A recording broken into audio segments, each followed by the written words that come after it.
How many of us would like to be more successful or know someone who wants to be more successful? Well, I'm going to read something to you, which is the foundation for what the building blocks of success are. And then I will break those down and expand on those and let you know that you really already know what to do. You really already know how to do it. This is going to be a refresher for you. In the Bible, Genesis 1:28 says, "And God blessed them, and God said unto them, Be fruitful and multiply, and replenish the earth and subdue it, and have dominion over the fish of the sea, and over the fowl of the air, and over every living thing that moves upon the earth." That's the building blocks to success. He gave it to us in the first chapter of the book. Be fruitful, multiply, replenish, subdue, and you'll have dominion or you'll be successful. A lot of times we're taught that being fruitful means we're supposed to go out and have a bunch of babies. Yes, that's one aspect of being fruitful. But that is not all that being fruitful means. Being fruitful also means to be productive. It means to produce, to recreate something or to create something. So we are told in the beginning to be fruitful. We are intended to become persons of value in society, persons of value in the marketplace. That's your first block for being successful. You have to have value or add value to the marketplace. Give you some examples. When you think of Michael Jordan, what's the first thing you think of? Basketball. When you think of, but what got him to the tennis shoes? When you think of Barbra Streisand, what do you think of? Singing. They added value to the marketplace. Their product that they worked on being valuable in. Michael Jordan, he's valuable in basketball. He practiced and worked hard to figure out, how can I add value to this game? How can I add value to myself, to my team members? So he worked hard at being fruitful and productive in basketball.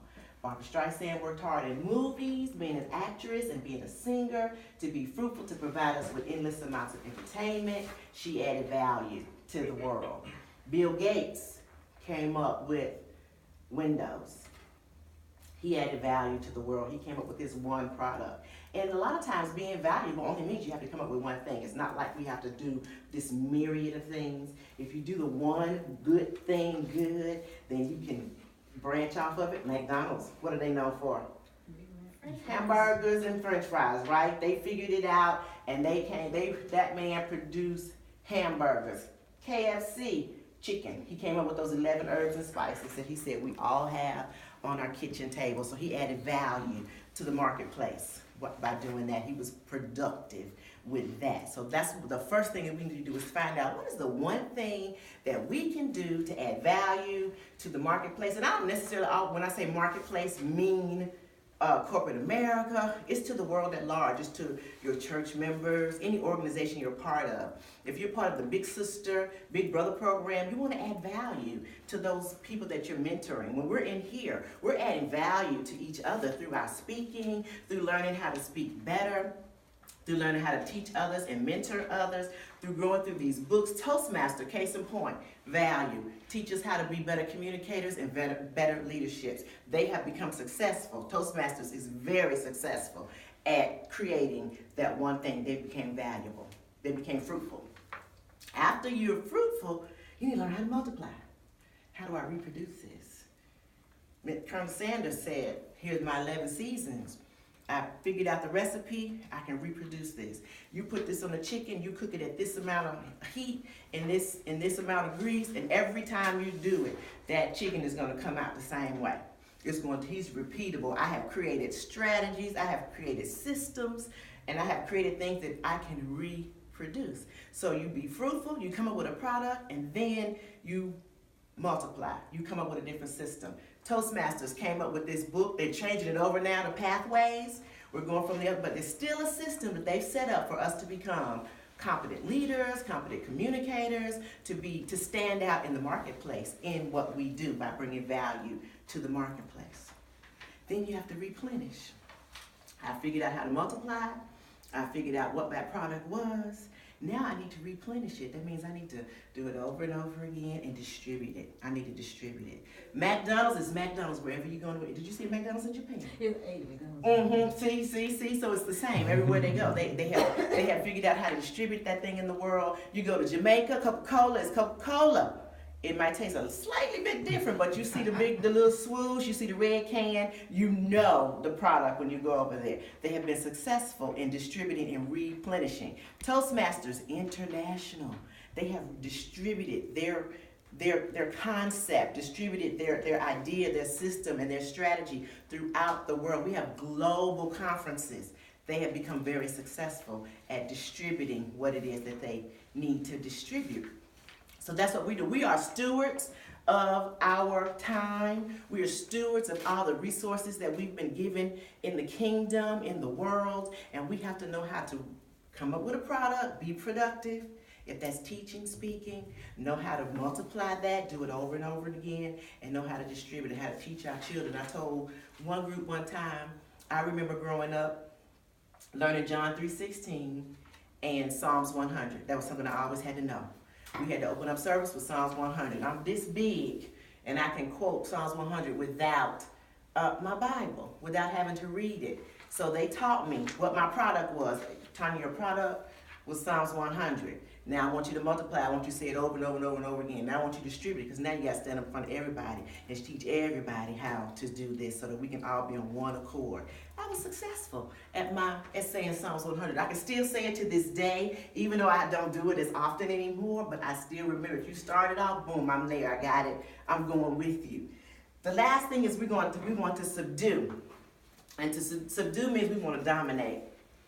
Bill Gates dominated the world with Windows. He took what used to be DOS, the old little blinking thing on the tube, on the big old tube, and he took that and put on every computer everywhere Windows. Even before Mac did, he put Windows on everybody's computer. You buy a computer today, it is going to have Windows on it, as long as it's not an Apple product. But it's going to have Windows on it, I'm sorry.